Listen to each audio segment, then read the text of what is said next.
Hey y'all, so I got this in the mail and I gave it a shot today to straighten my hair and I am very much a fan. This is the INIFINITI Pro by CONAIR Digital Air Drawing Wand and I'm impressed. You know what? Instead of me talking too much about it, I'm just gonna go ahead and show you what I did to get my hair in this super sleek style.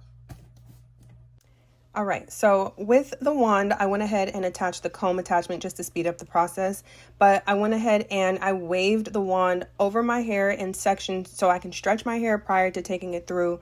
It actually didn't take that many passes and I was actually very impressed. I got my hair pretty stretched, as you can see here. I'm very happy and pleased with how easily I was able to get my hair straight. I'm flat ironing my hair, so I didn't need it to be super blown out.